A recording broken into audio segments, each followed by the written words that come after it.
Un son qui a résonné d'un bout à l'autre du pays la semaine dernière, mais qui s'est calmé depuis vendredi. Une pause pour laisser toute la place aux négociations. Ottawa a indiqué hier que sa dernière offre était finale. Alors, à quoi doit-on s'attendre à partir de maintenant? Voyons voir ce qu'en pensent mes collaborateurs. Alec est absent cette semaine. C'est Hugo Lavallée, notre analyste à Québec, qui est avec nous. À ses côtés, Chantal Hébert, chroniqueur au Toronto Star et au magazine L'Actualité. Michel Cauger, qui est analyste politique à la presse et à Radio-Canada. Bon dimanche à vous trois.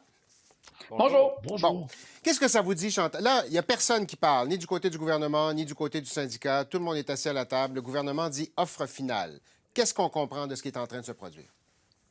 Bien, la première chose qu'on comprend, c'est que les négociations continuent, ce qui explique le silence radio des deux côtés. Parce que quand ça avance, généralement, on n'entend rien, et quand ça va mal, on entend le genre de choses qu'on a entendues un peu cette semaine. La présidente du Conseil du Trésor est incompétente, dit le syndicat. Justin Trudeau qui laisse entendre qu'il faut faire des demandes raisonnables.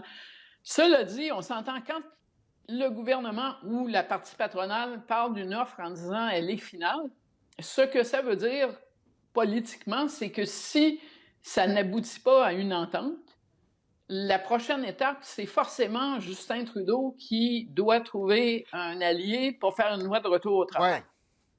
Parce qu'on ne fait pas des offres finales. C'est mon dernier mot, c'est censé être le dernier. Ouais. On ne peut pas dire c'est mon dernier mot 4 fois. Alors, ça passe ou ça casse, c'est à peu près ce qui résumerait ce qui se passe dans le moment. Est-ce que, là, évidemment, ça nous amène à l'autre grande question, Michel. Une loi spéciale, M. Trudeau amène ça comment? Puis avec qui il peut jouer là, sur le parquet de la Chambre des communes? Si on en arrive là, évidemment. On n'est pas rendu là. Oui, le si on en arrive là est important parce que si ces gens-là se parlent encore à l'heure où qu'il est, c'est qu'il y a quelque chose qui progresse. Alors, moi, je suis sûr que le gouvernement ne veut pas aller à une loi spéciale. Ce serait l'obliger à faire une entente, soyons clairs, avec Pierre Poilievre. Je suis pas sûr que... C'est ça. Il n'y a pas d'autres partenaires. Là, alors, il n'y a pas d'autres partenaires. Le Bloc a dit très clairement qu'ils ne voteront pas pour une loi de retour au travail, puis le NPD, on sait bien qu'ils ne le feront pas. Alors, ça laisse pas beaucoup de marge de manœuvre, ça. Donc, ce qui fait que, et Chantal a raison, quand on dit qu'on fait une offre finale, on a à peu près la marge de manœuvre qu'on a quand on est dans une camisole de force. On peut bouger un petit peu, mais pas beaucoup, parce que sinon, ça ne veut plus rien dire. Alors, la bonne nouvelle, c'est qu'ils se parlent. La moins bonne nouvelle, c'est que s'ils ne se parlent plus, M. Trudeau va être obligé de trouver un morceau d'entente avec M. Poilievre. Ce ne sera pas un exercice qu'il va aimer faire. Moi, on en parlait avec Luc Berthold un peu plus tôt. C'est pas, ça se dessine pas comme un exercice simple. Hugo, on garde un œil sur ces négociations-là chez vous parce que ça négocie aussi dans le secteur public à Québec. Il y en a qui doivent prendre des notes, hein? Oui, absolument. Évidemment, on n'en est pas exactement à la même étape du processus. Les partis n'ont pas encore acquis le droit de grève, mais c'est certain qu'il va y avoir un impact. Puis déjà, cette offre, là, pas la finale parce qu'on n'en a pas les détails, mais l'offre précédente qui avait été rendue publique, c'était quoi, 9 C'est 9 du gouvernement, oui, c'est ça. Sur 3 ans, c'est ça. À Québec, on offre 9 mais sur 5 ans. Alors déjà, il y a un écart important. Déjà qu'il y avait précédemment aussi un écart, c'est pas un secret, entre la fonction publique fédérale et la fonction publique québécoise. Une autre personne qui doit suivre ça de près aussi, c'est le gouverneur de la Banque du Canada, hein, qui, il y a quelques semaines à peine, mettait en garde contre des augmentations de salaire trop importantes en disant que c'était une préoccupation pour lui, que ce n'était pas compatible avec un recul, évidemment, de l'inflation. Et puis, il y a aussi l'effet d'entraînement que ça peut avoir, non seulement sur les gouvernements dans les provinces, mais aussi sur le secteur privé, bien sûr. Hein. Souvent, c'est un peu la locomotive, ce qui est négocié dans le secteur public.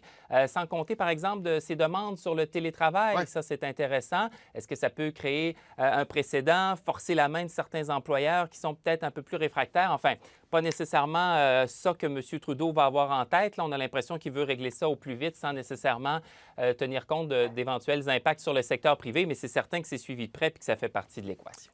Chantal, est-ce que... Oui, vous allez dire? Non, j'allais dire, ce que Justin Trudeau doit vouloir politiquement, c'est que personne dise qu'il a acheté la paix. Avec les effets dont on vient de parler. Donc, il a besoin, quelque part, de tenir son bout. Quand sa présidente du Conseil du Trésor disait notre offre salariale, c'est notre offre salariale, mais j'ai encore un petit peu de marge de manœuvre, on s'entend, c'était pour aller dans la marge, faire un peu de ce qu'une offre salariale donnerait. Mais au niveau du milieu du travail, c'est quand même intéressant de voir, parce qu'on est rendu là à codifier le télétravail. C'est pas quelque chose qui va disparaître en même temps que la pandémie. Et c'est quand même intéressant de voir comment un employeur de l'envergure du gouvernement du Canada va arriver à codifier ou pas le télétravail, qui devient de plus en plus une exigence de beaucoup de gens quand ils se cherchent un emploi au moment où ils ont le gros bout du bâton parce que pénurie de travailleurs. Oui. Et là, les syndiqués disent c'est fait un peu de façon arbitraire par les cadres dans les différents ministères. On voudrait avoir un modèle. Michel, il y en a plusieurs qui ont regardé ça. Les conservateurs sont très critiques, évidemment, tout comme le NPD, de la façon dont les libéraux ont géré ces négociations-là. Qu'est-ce que vous pensez de la façon dont M. Trudeau a géré les négociations avec le secteur public jusqu'ici? Écoutez, il y a deux façons pour un premier ministre d'aborder ça. Il y a d'être carrément impliqué dans les négociations, ce qui est rarement une bonne idée. Ouais. Sauf à la toute fin, évidemment, parce qu'à la toute fin, il faut remonter jusqu'au premier ministre.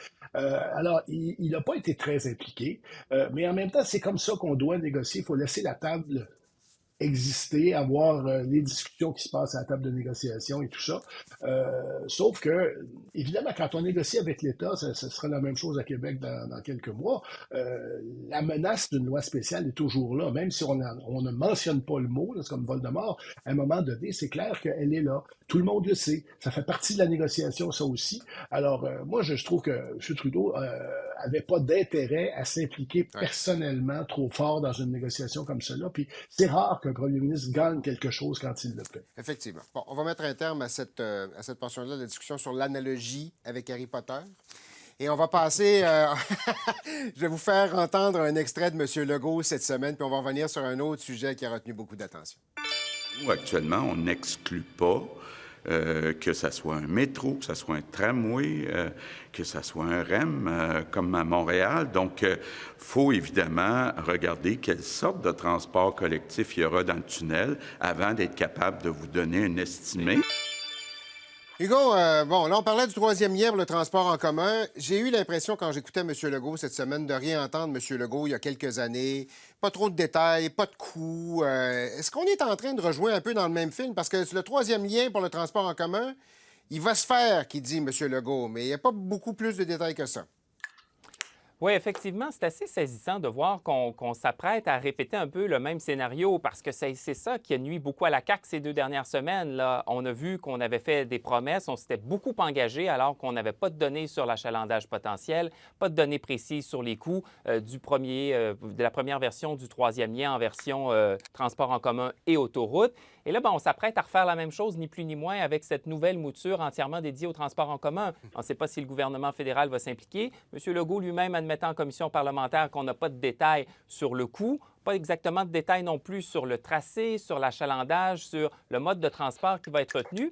Et pourtant, ça n'a pas empêché plusieurs membres de son caucus, encore une fois, de s'avancer. Ouais. Bernard Drinville, pour ne pas le nommer, qui dit qu'il voudrait voir un chantier d'ici les prochaines élections de 2026.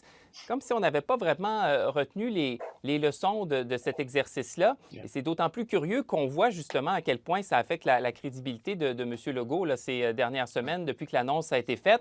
J'ai l'impression que c'est comme si le charme un peu avait été rompu parce que M. Legault est en position de force depuis quoi? Déjà 5 ans, c'est assez incroyable, mais quand même, là, on voit que ça a été beaucoup, beaucoup plus difficile. Puis c'est certain que les partis d'opposition ne vont pas lâcher le morceau pour une fois qu'ils ont des attaques qui portent. Et là, on leur fournit un peu des munitions, justement, en n'ayant pas de détails à offrir, pas vraiment de précision, mais en étant en même temps très ferme sur la décision. C'est un peu curieux. Effectivement. Je vais aller vers celui qui a suscité, vos commentaires ont suscité le plus de réactions chez Michel. Vous avez hoché de la tête à 3 ou 4 reprises. On n'a pas appris de nos erreurs, hein? C'est ça? Écoutez, je m'excuse de le dire comme ça, mais il y a une des définitions de la folie qui est de faire exactement les mêmes choses puis d'espérer un résultat différent.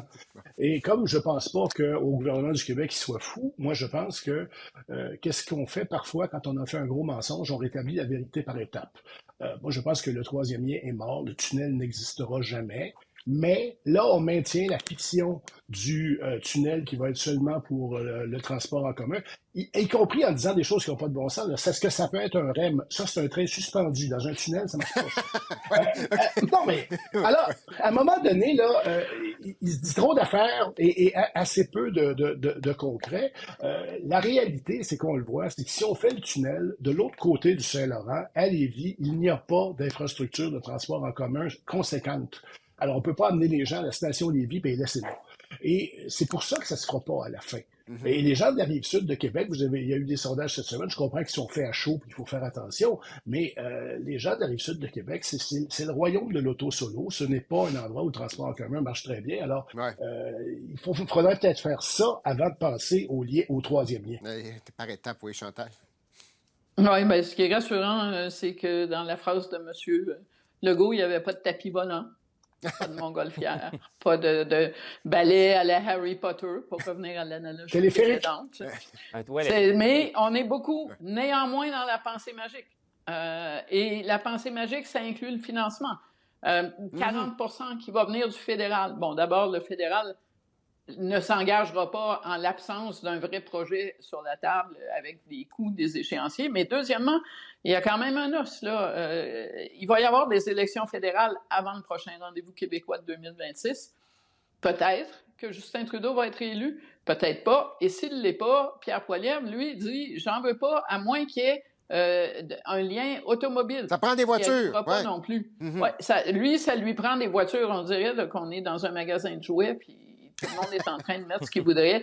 Je suis comme Michel, j'ai tendance à croire que le projet va disparaître. Je pense qu'on l'avait dit la semaine dernière, ne serait-ce que parce qu'il n'y a pas beaucoup de députés qui vont vouloir faire campagne sur le troisième lien transport en commun seulement en 2026. Chaque fois qu'ils vont s'ouvrir la bouche, ça va rappeler, un, leurs promesses brisées, et deux, le fait que c'est pas vraiment ça que les gens de la région voulaient. Il nous reste un peu plus de 2 minutes. Hugo, comment on fait? Comment M.